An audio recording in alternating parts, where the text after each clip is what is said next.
inverses of the trigonometric functions can be defined by restricting the domains of the trigonometric functions.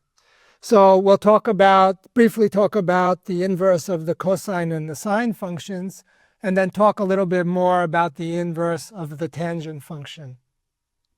So the inverse of the cosine function sometimes is written as cosine to the minus 1 of x.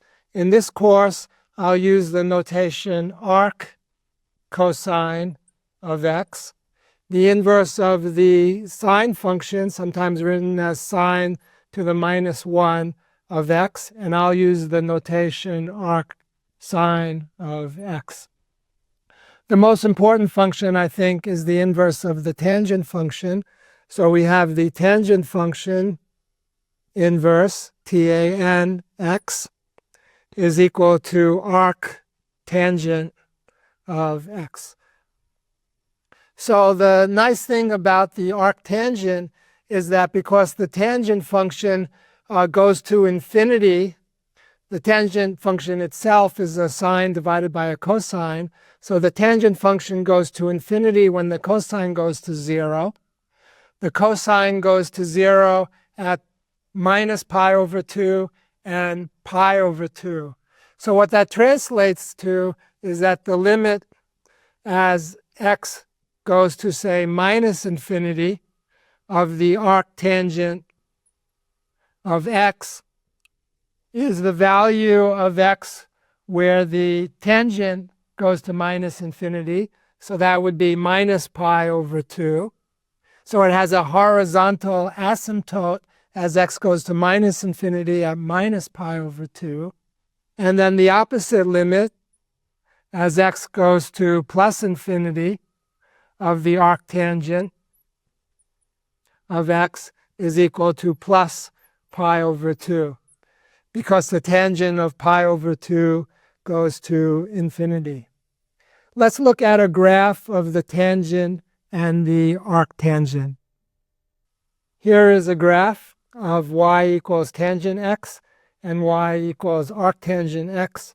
We see that the tangent function goes off to infinity when x equals pi over 2 and goes off to minus infinity when x equals minus pi over 2. The arctangent function, however, is defined for all x. So as x goes to infinity, the arctangent approaches pi over 2. And as x goes to minus infinity, the arctangent approaches minus pi over 2. So that makes the arctangent a very useful function because it's defined for all x.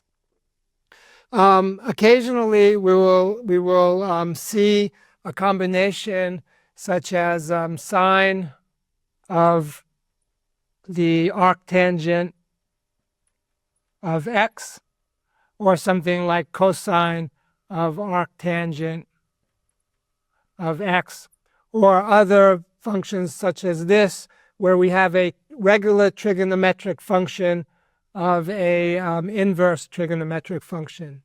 So you may wonder then, how do we convert that into something that is more useful? There's a trick that we can use. We draw a triangle, a right triangle. And since we're taking the sine or the cosine of an angle, which is the arctangent of x, we can draw this angle here to be arctangent of x. So what do we know about an angle that is the arctangent of x? Well, we know that its tangent is equal to x. So the tangent is the opposite over the adjacent. So that's equal to x. So we can put an x here, a 1 here. And then using Pythagorean theorem, the hypotenuse becomes the square root of 1 plus x squared. That enables us then to solve for the sine of the arctangent of x. So we have the sine of the arctangent of x is the sine of this angle, which is the opposite over the hypotenuse. So that's equal to x divided by root 1 plus x squared. And similarly, the cosine of the arctangent of x is adjacent over hypotenuse, so it's equal to 1 over root 1 plus x squared. So formulas like this will come in handy in the remainder of our calculus course. But you don't need to memorize them. What you need to remember is how to derive something like this by drawing a simple right triangle. So this is a 90-degree angle. So let me review. Here we discuss the inverse trigonometric functions. We have to restrict the trigonometric functions so that they're one-to-one. They pass the horizontal line test. When we do that, then we can define the arccosine, and we can define the arcsine. The arctangent turns out to be particularly useful because it's defined for all values of x. I'm Jeff Chasnoff. Thanks for watching, and I'll see you in the next video.